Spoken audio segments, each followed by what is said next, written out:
হয় নমস্কাৰ সকলোকে।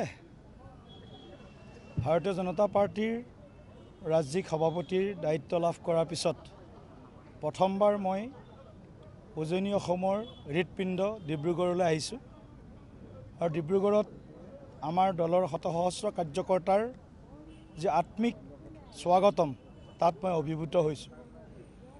আজি আমাৰ দলৰ ফালৰ পৰা আমাৰ দেশৰ সংবিধানৰ গৌৰৱ অভিযান বা গৌৰৱ দিৱস হিচাপে জিলা সমিতিৰ উদ্যোগত এক সুন্দৰ কাৰ্যসূচী আয়োজন হৈছে। আমাৰ দেশৰ যি সংবিধান, আমাৰ দেশৰ যি সাংবিধানিক যি আমাৰ মৰ্যাদা বা দিশসমূহ আছে, এই গোটেইখিনি কথাই আমাক সদায় গৌৰৱান্বিত কৰে।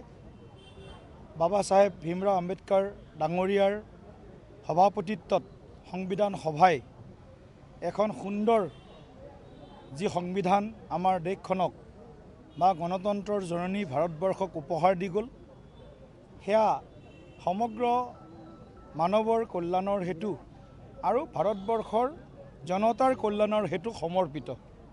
গতিকে আজি আমি কিছুমান ৰাজনৈতিক দলৰ যিটো নেৰেটিভ সংবিধান ৰক্ষা কৰিবৰ কাৰণে তেওঁলোকৰ যিটো কিছুমান দলৰ নেতৃত্বৰ আহ্বান, আৰু সেই কিছুমান দলৰ ভিতৰত কংগ্ৰেছ দল অন্যতম। কংগ্ৰেছ দলে দেশৰ সংবিধানক ভুল ইন্ধৃত কৰিছে। কংগ্ৰেছ দলে দেশৰ সংবিধানৰ এটা ধাৰাৰ পিছত আনটো ধাৰাক ভৰিৰে মোহাৰিছে। কংগ্ৰেছ দলে গণতন্ত্ৰক হত্যা কৰিছে। কংগ্ৰেছ দলে 1975 চনৰ 25 জুনৰ নিশা ভাৰতবৰ্ষত গণতন্ত্ৰক হত্যা কৰি জৰুৰীকালীন অৱস্থাৰ ঘোষণা কৰিছে। 112তকৈ অধিক বাৰ সংবিধানৰ 356 ধাৰা কংগ্ৰেছ দলে বা তেওঁলোকৰ মিত্ৰ দলসমূহে প্ৰয়োগ কৰি নিৰ্বাচিত চৰকাৰক বৰখাস্ত কৰিছে। কংগ্ৰেছ দলৰ প্ৰৰোচনাত সমগ্ৰ আমাৰ যি সংবিধান ব্যৱস্থা আছিল, সেই ব্যৱস্থাত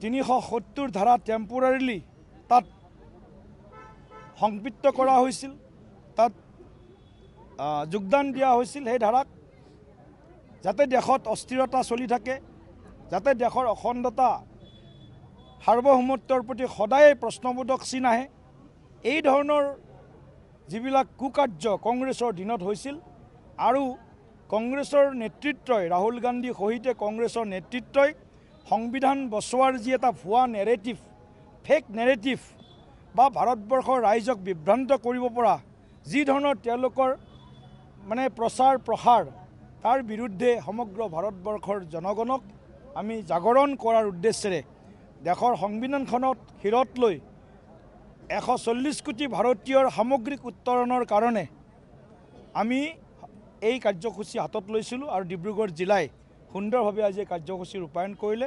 তাৰ বাবে ডিব্ৰুগড় জিলাৰ সভাপতি দুলাল বৰা প্ৰমুখ্যে দলৰ বিধায়কসকল, দলৰ আমাৰ জ্যেষ্ঠ শ্ৰেষ্ঠ কাৰ্যকৰ্তাসকল, আমাৰ দলৰ মৰ্চা, আমাৰ বিভাগ, কোষ, লগতে আমাৰ মিত্ৰগোষ্ঠীৰো আমাৰ যি কাৰ্যকৰ্তাসকলে আমাক আজি স্বাগতম জনালে, তেওঁলোককো মই আন্তৰিকতাৰে ধন্যবাদ জ্ঞাপন কৰিছোঁ। চাওক, সদস্য ভৰ্তি আমাৰ সমগ্ৰ দেশত চলিছিল আৰু 2024 চনৰ সংগঠন পৰ্বত অসমত 65 লাখ যি অনলাইন মেম্বাৰশ্বিপ ভাৰতীয় জনতা পাৰ্টিৰ হৈছিল, তাৰে ভিতৰত সৰ্বাধিক সদস্য যদি কোনোবা জিলাই কৰিবলৈ সক্ষম হৈছে, সেই জিলাখন হৈছে ডিব্ৰুগড় জিলা। উজনি অসমৰ প্ৰতিখন জিলাতেই ভাৰতীয় জনতা পাৰ্টিৰ প্ৰাথমিক সদস্যৰ পৰা আৰম্ভ কৰি সক্ৰিয় সদস্যলৈকে আমাৰ দলটোক সুসংগঠিত আৰু এক নতুন শক্তি আৰু নতুন মাত্ৰা প্ৰদান কৰাৰ বাবে ভাৰতীয় জনতা পাৰ্টিৰ বুথ সমিতিৰ পৰা, বুথ সভাপতিৰ পৰা আৰম্ভ কৰি ৰাজ্যিক ৰাষ্ট্ৰীয় সমিতিলৈকে প্ৰতিজন কাৰ্যকৰ্তাই সংকল্পিত মনোভাৱেৰে দলটোৰ হৈ, দেশৰ হৈ কাম কৰিছে।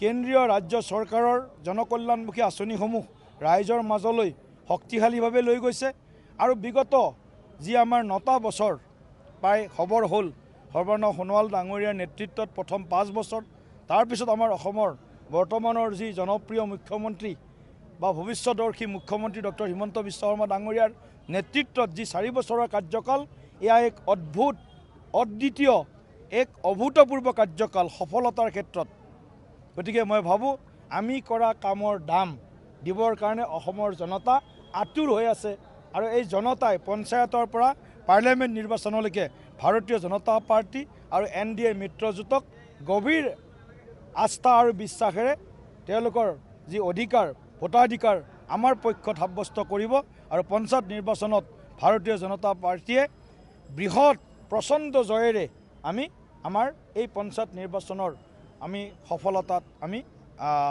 আগন্তুক দিনত আপোনালোকৰ জৰিয়তে গোটেই কথাখিনি পোহৰলৈ আহিবই গতিকে মই এই সফলতা প্ৰাপ্তিৰ কাৰণে আমাৰ কাৰ্যকৰ্তাসকলক এতিয়াৰে পৰাই দিনে নিশাই অহৰ্নিশে বুথৰ মানে কাম কৰিবৰ কাৰণে মই আহ্বান জনাইছোঁ হ'ব।